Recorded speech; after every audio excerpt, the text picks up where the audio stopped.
Hello there, YouTube. We are back with some more match play commentary for y'all. I am joined by the Brother Bear, the Highwayman, Bald Menace himself, TJ. One of these days, I'm going to go to Turkey and get a hair transplant, and then you won't be able to call me these things anymore. When you come back, my head will be shaved, so I'll just take your spot. No, we can have hair together for the first time. It'd be beautiful. Actually, I'm not gonna say it. Never mind. Nope, don't worry about it. Don't worry about it. But we are back with some more match play for y'all. As I said earlier, we've got a couple cam games this week for y'all. Just as we're starting to kind of catch up on life and GenCon shenanigans. So today features myself on the left playing another iteration of Galaxy. This one is more of a tribal, pure Galaxy focus. A little bit different than the one that I made a deck profile out of just about a week ago. Just trying some different things out. Going up against TJ's notorious Omnimon DNA build. Very, very strong deck, and you've been enjoying the deck a lot, which has been really fun to see and kind of fun to bounce ideas off of you as I also try to figure out how to play and run the deck. So it's been neat. It's been neat trying to figure the deck out together.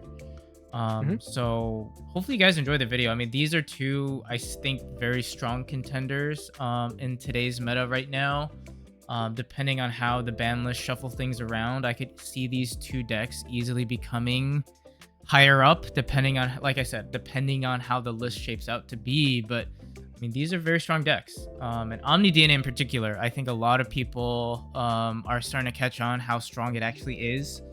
With a lot of the combo plays and really, really strong top ends that we have access to now. So let us know what you guys think in the comment section down below. Hit that like and subscribe button if you haven't already, and check out our socials, which are linked in the video description, which will also have our deck list from today's video as well. So if you're looking for them and want to see what we're running, do hit us up there. But without further ado, let us go into more yapping. I'm really excited for the future of Omni. Yeah. I've been loving playing it so much, dude. Oh, it's really fun. It's really, really fun. I think it scratches both of our itches for like an aggressive but also defensive deck that basically kind of lets us sit back and be like, deal with me. I dare you. Yeah, you play the game like very much at your pace and how you want to play it. And I think that makes it really enjoyable. I think pretty decent starts for both of us. I have a Lekis in the back. You have a Nokia, which is absolute gas for Omni to see turn one. Just getting her out there is huge. Get some starts with the Gabu as well. Yeah. If I remember my opening hand, I think it was that Agu, EX4 Agu, and then two of the BT-22 Gabus, and then Nokia. Like that was my opening hand. I was like, okay, sure. all of the search. And I'm a little stuck. I don't have another level 4 to go into, so I'm forced to go into a Cresse. I unfortunately also hit a Miraculous off of that, which thankfully you don't get to play out anything, but it is in your hand now. Yeah. And I go into a Diana. Turn it to pieces. I go ahead and use the Nokia effect to go ahead and play out the Gabu. I draw one off of the Sumemon first, and then get some search. Looking at cards here, I do grab just the Melga and the Wargrave, which is, I mean, it's pretty good. Pretty gas. That Gabu is trying to figure out searcher.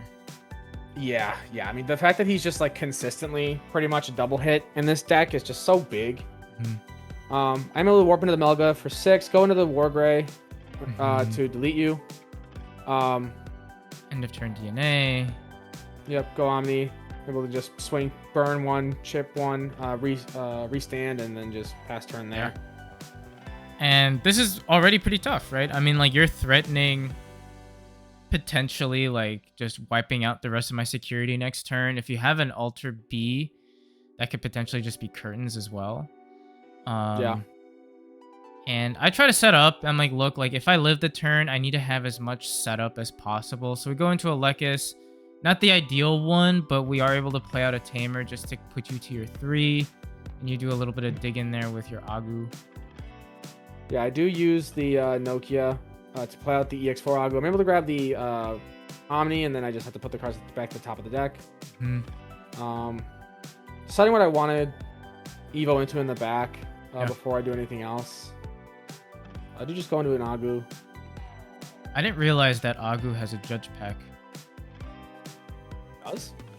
One of the Agus has judge packs. I forget which one. I think I know the it's 20. these. I think the 22 one does. I think all the 22 pieces Yeah. are the newest judge pack, but I think the EX4 one. I don't. Oh no, I'm talking about the new one. I'm talking about the new one. Oh, okay. Yeah. He does. Max rarity doing the search. becomes more painful by the day.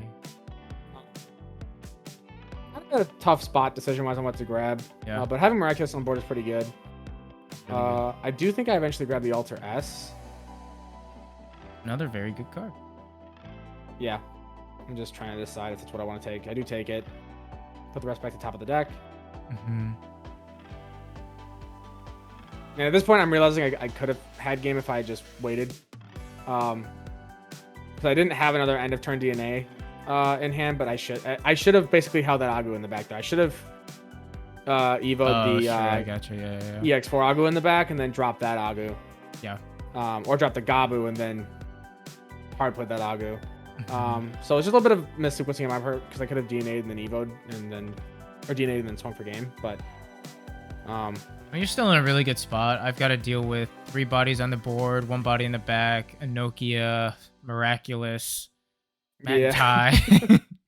And I've got my Soul Lekis ready to go. I think I was just missing pieces, and I think by the time I saw them, it was just like too little too late.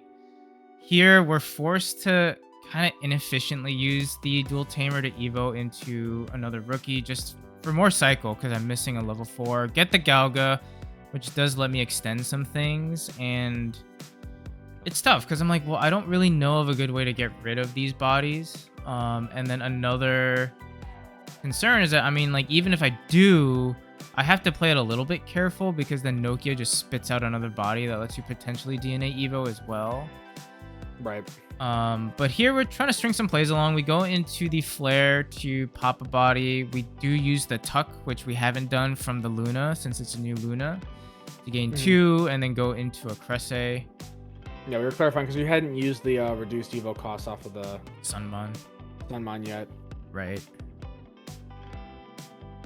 And here, like, you know, having a Mirage here wouldn't be bad, or having a Hex here wouldn't be bad. But we do have a Diana, which I'm able to get rid of 4 sources.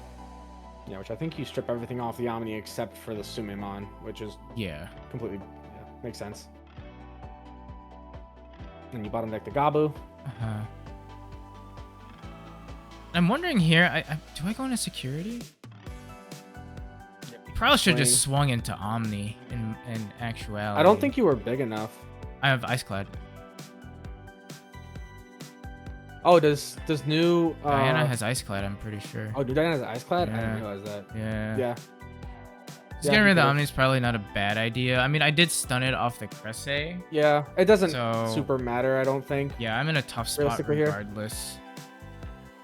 Yeah, so I push up the Agu. Debating on how I want to kind of sequence things out. I didn't have the stuff I needed for Nokia. I don't think I had another rookie. Yeah. So I do go ahead and I just use the Miraculous to play out the Gabu. Draw one off of both of the Sumemon inherits, and then I go ahead and get some search. Pick up a CS trait and Omni and Text. I'm able to grab the other Miraculous and the Wargrey. Yeah, I was hoping you didn't have Miraculous there, but I was like, well, if he has Miraculous, it's pretty much curtains. And I saw you play it. I was like, uh-oh, I'm in trouble. Yeah, at this point, I go into the Wargrey, Evo the Gabu into the Melga. Melga will stun the Diana, and then I'm able to just go into an Omni. Yeah. I would delete it, or attempt to delete it, and then I would just swing for game. Yeah, pretty good. Because of the time mat. So. Yeah, Omni is strong.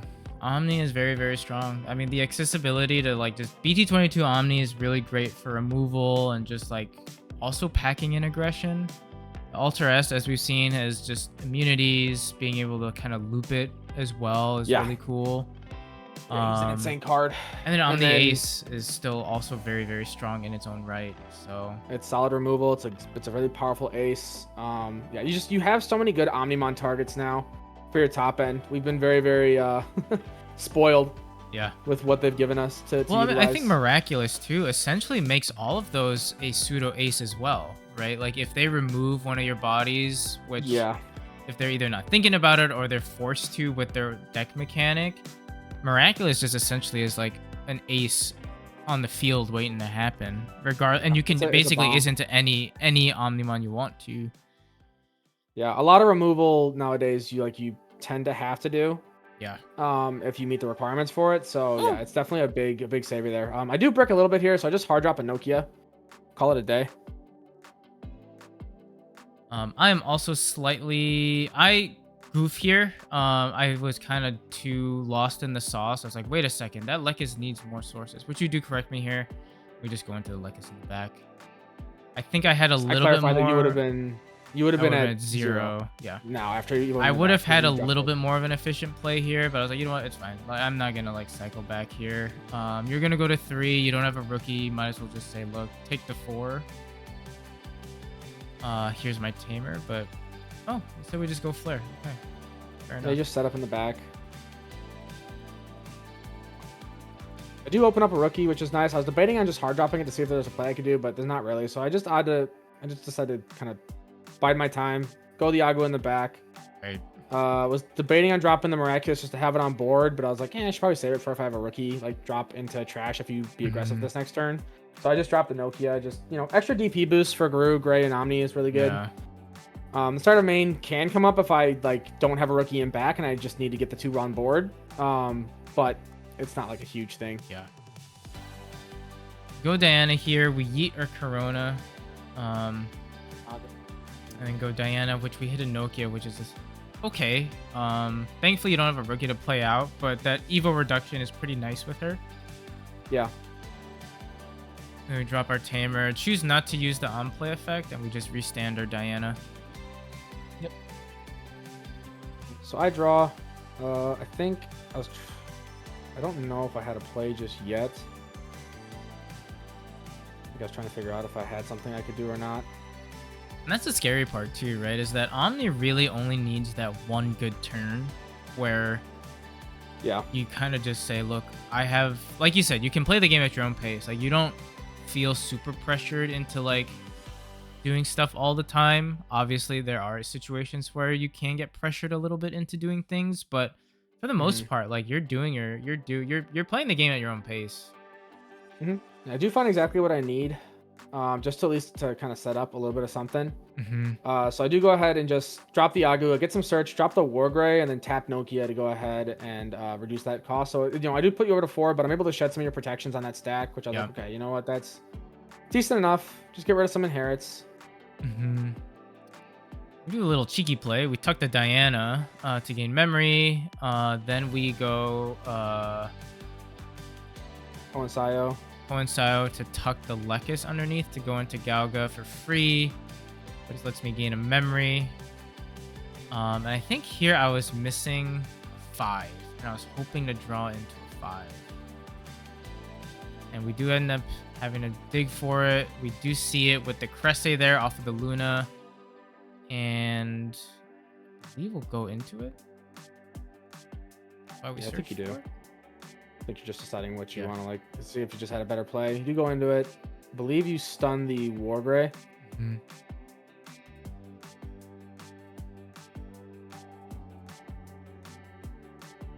we debated the Tamer, but we're like, nah. Let's go ahead and do that. Drop Sio. You were just thinking about swinging for a second, I think too, and you were just like, no, because I remember us when we were actually chatting, you were like, no, I should play it safe. Yeah. I do find another rookie, so I go Agu in the back, get some draw. I just swing that Agu in, just get some chip. It does hit a Diana's, which I'm like, okay, that's fine. Trying to decide what I want to do here. Part of me was thinking about just dropping the Melga for 12. Just to like potentially clear board, but I was like, I don't know. I don't know if that's the play. I think we talked about this after the match too. Mainly because in the sense of it's tough because you see this situation where you have 2 Miraculous on board and you have a Wargray just sort of sitting there. And I think that's what is really, if you're playing it, really cool about Omni DNA is that you can kind of also implement a little bit of like a mind game component when you're playing against your opponent, being like, do I have it or not? I don't know. You tell me. You know, force it out and see what happens, sort of situation. True. Very true. And it does I did just cause pass. you to, yeah. Kind of stuck. So we go Lekis here, playing out the soon-to-be banned, I'm pretty sure. The card presents too many infinite turn loops, man. It has to go. I think if you're practicing Galaxy for anything, it's just worth practicing without it. Like it's it's not. It's the card's. I mean, I think you really only use it in pure Galaxy. I don't think there's a world where like Toolbox would really run this card. Yeah.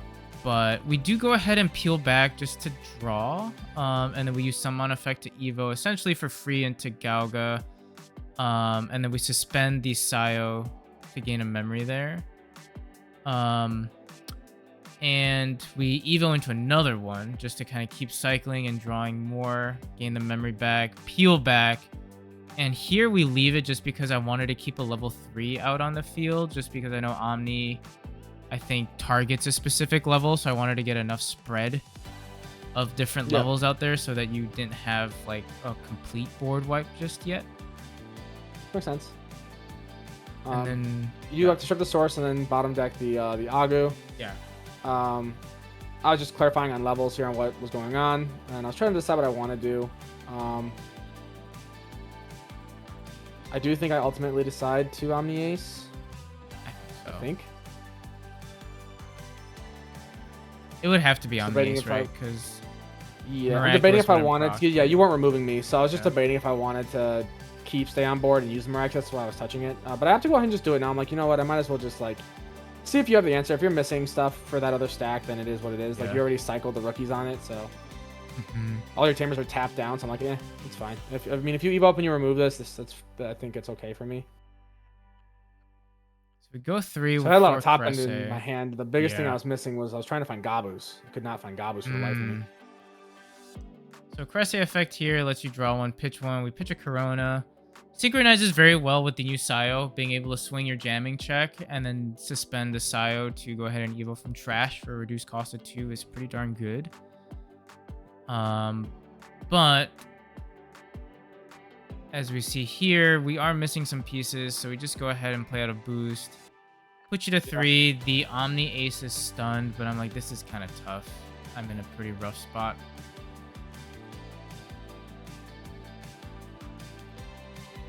But I figured if you do push up the Agu, you can't play anything off of Nokia, just now that you have 2 bodies. I was worried if you would like warp Evo into Agu, now that you have your 3 colors. Which we do see here. Warp into Wargrey, and then we are able to strip sources here just to keep it alive, since we do have 1 layer of protection from the Lekis. So we do strip the Lekis and the Gauga. Just kind of debating on what we want to do here. But yeah, I mean, you're arguing a really, really good spot here. Having an Omni Ace that can swing multiple checks, as we're going to see here. You have the Wargrey, that will be another potential just like annoying threat per se. So you do your Omni shenanigans, swing, trash one. No, I shouldn't have been able to swing with Omni there, right? Because you stunned it with the Cresse. Because I stunned it with the Cresse, but I think I was sort of accepting my fate here. Because I'm in a pretty rough spot regardless. Yeah. I'm trying to remember if I even remember hearing you say it. I think I might have just tuned out. Maybe. That's all good. We were playing pretty late too.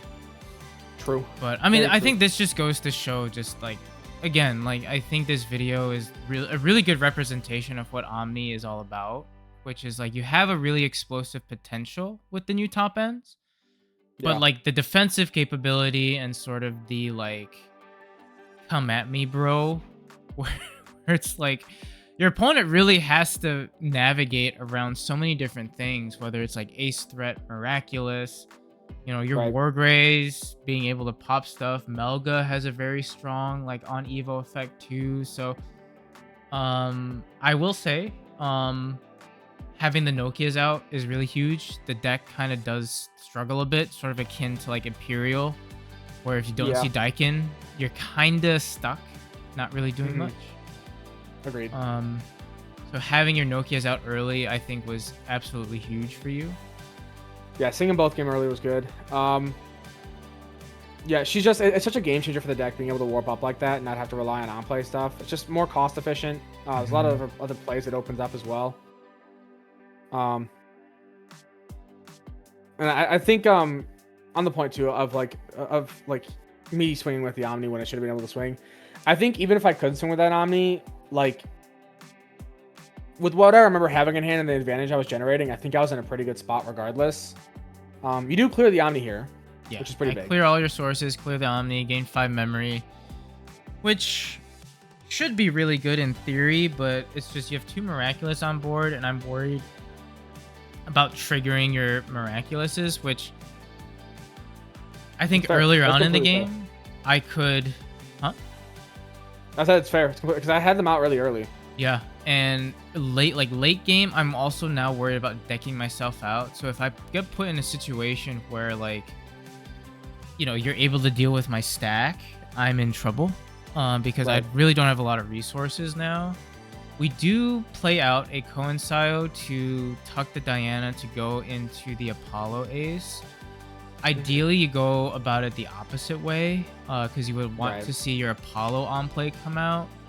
But here, I don't think it matters at.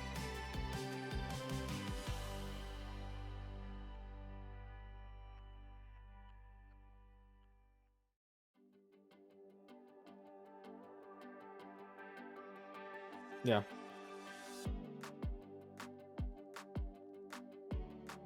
So you're looking over your cards right now, trying to figure out what you want to do. Yeah. I do go ahead and because you go into Grace Nova, it attempts to remove me, so I'm able to use one of the Miraculous to go into Ultra S here. Ultra S will go ahead and attempt to pop, which you just shed some protections. You do have blocker, so you're a big guy. We do meet at DP, which is something. I'm able to go ahead and use the start of main phase effect now to go ahead and get some extra search off the Gabu, which I do find some very vital pieces that I was missing, just deciding what I want to take here. Right, it's just tough because the way everything sequences out, all of that happens, and then you start your main phase, which is like you already have an Omni on board, which at that point still allows you to play out stuff via Nokia effect, which is like enough gas for you to have that Gabu out. You know, Omni can swing potentially, we meet, you gain my overflow, and you can start like shenanigans again, which is a little tough. Absolutely. Yeah. So right now I'm debating what I want to do. I do know that I meet you at DP because you're 17k. Thanks to the plus 2k here you have off of Crescent. I'm 17k because of the 2 Nokias. And you play another Miraculous, which I'm like, oh no. Yeah. Drop an Agro to go ahead and grab back a piece. I swing the Alter S. And then trash top card of security and then restand. Trash happens regardless. You're just debating if you want to block here. Right. You do have to block. No other protections available. I don't think, because Grace Nova's protection is only when he would leave battle area by effect, right? He doesn't protect himself from battle.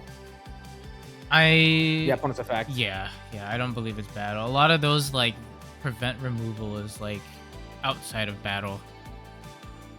Yeah, so I go into it, just warp back up and I'm able to swing here. So, yeah, the game definitely would have been a little bit different if I hadn't swung with the Omni Ace. But I think I was still in a pretty good spot. No, yeah. I mean, that's also payback for me swinging Shapiro when I probably shouldn't have swung Shapiro that previous game. But I was also cooked in that game. So to be fair, so I think it's just it's a fair trade. Yeah, it's a fair trade. Fair trade, Doctor. and I'm shaking your hand, Doctor. Doctor. Doctor. But yeah, no, I mean, I think sort of like we talked about middle of the video, right? Like very, very strong showing by Omni, and I don't think we have to keep advertising it. I think a lot of people know how strong this deck is now, because everybody's done a lot of testing with it, and the pieces are very, very good. So yeah, no, I mean, I think as Omni players, you've converted me. I'm excited to see where it goes to and how far it can go into the meta. So yeah, I mean, I think there's also like a good discussion too between like black base versus red base. I think both are very viable, which we can always talk about in another video. And I think you touched upon it a little bit in your deck profile as well, how like there's a little bit of a subtle difference. But I think both have their merits, and I think it really just comes down to like personal preference, right? Right. Yeah. And the same thing with Galaxy too. Like by the time this video has gone up, I've come up with 2 different builds already that I've been messing around with, and I think I keep going back between like more of a tribal build as we see here today versus more of that like toolboxy build that maybe we saw in my deck profile in an earlier match play. Again, both have their merits, both have their personal preferences, and I think it really just comes down to how you want to express yourself, which is really neat. It's neat to kind of see that in your deck building and your deck crafting, and we see a lot of that with the BT-22 stuff actually, which I think is really cool. But I've yapped along enough. Thank you for coming to my TED Talk. Thank you for tuning into our video. Hopefully you guys enjoyed it. Let us know what you guys think in the comment section down below, and hopefully we catch you on that next video. Bye-bye.